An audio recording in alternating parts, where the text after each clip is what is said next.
এমন আনন্দ কি দরকার যে আনন্দ আমাদের পৃথিবীর মায়া ত্যাগ করতে হবে? এমন আনন্দ কি দরকার যে আনন্দ আমাদের পরিবারকে ছেড়ে যেতে হবে? এমন আনন্দ কি দরকার যে আমাদের পরিবার নিস্তব্ধ হয়ে যাবে?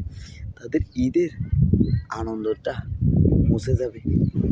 যে রাজশাহী থেকে ঢাকা আসছিল ঈদ করার জন্য, ওইখানে যে ঈদ করে কক্সবাজার গেছিল বাপ ছেলে দুইজনে। ছেলে সাঁতার দিতেছে, বাবা উপরে আসছিল ছেলেকে বাঁচাতে গিয়ে। ছেলে পানিতে ডুবে যাচ্ছে, বাবা ছেলেকে বাঁচাতে গিয়ে বাপ ছেলে দুইজনে শেষ। এরপর আরেকটা হেডলাইনে দেখছিলাম যে বাইক অ্যাক্সিডেন্ট, বাইকের গতিরোধ করতে, বাইক কন্ট্রোল না করতে পেরে জায়গা স্পট। মানে এই আনন্দটা আমার কী দরকার? যে আনন্দ পরিবারকে নিস্তব্ধ করতে হবে, সারা জীবন কাঁদতে হবে, এমন আনন্দ তো আমাদের দরকার নেই। কক্সবাজারে মানে ছুটি পাওয়ার, ঈদের ছুটি পাওয়ার পরে যে ভিড়, এমনি তো যারা যায় সবাই কক্সবাজার যায়। কেউ যায় ব্যবসা করতে, কেউ যায় টাকা ইনকাম করতে। মানে কক্সবাজার একটা ব্যবসা হয়ে গেছে।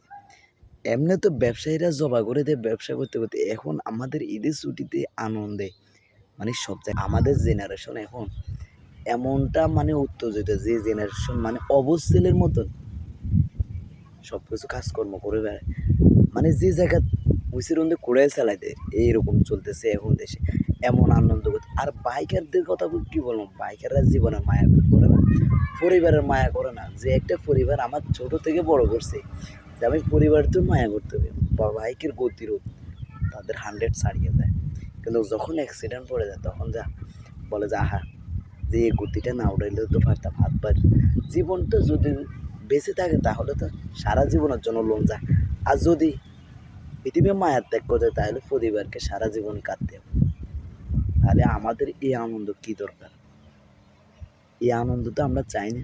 আরেকটা জায়গায় দেখছিলাম যে আমাদের ওই দিনকে সিঙ্গাপুর বনাম বাংলাদেশে ক্রিকেট, সিঙ্গাপুর বনাম বাংলাদেশে ফুটবল চলতেছিল। ওইখানে একটা পানির বোতল, যে জায়গাতে আমরা দোকানে কিনতে গেলে 20 টাকা পায়, ওই জায়গায় পানির বোতল 60 টাকা। মানে তাহলে আমরা কোথায় আছি? 1 লিটার পানির বোতল কিনতে হলে আপনার 120 টাকা গুনতে হবে। 4-5 লিটার পানির বোতল কিনলে আমরা 400-500 টাকা গুনতে হবে।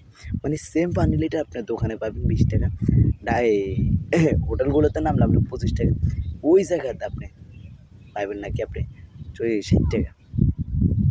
মানে একটা চিপস আমরা 20 টাকা 15 টাকায় চিপস কিনে খাই, ওই চিপস ওইখানে 30 টাকা।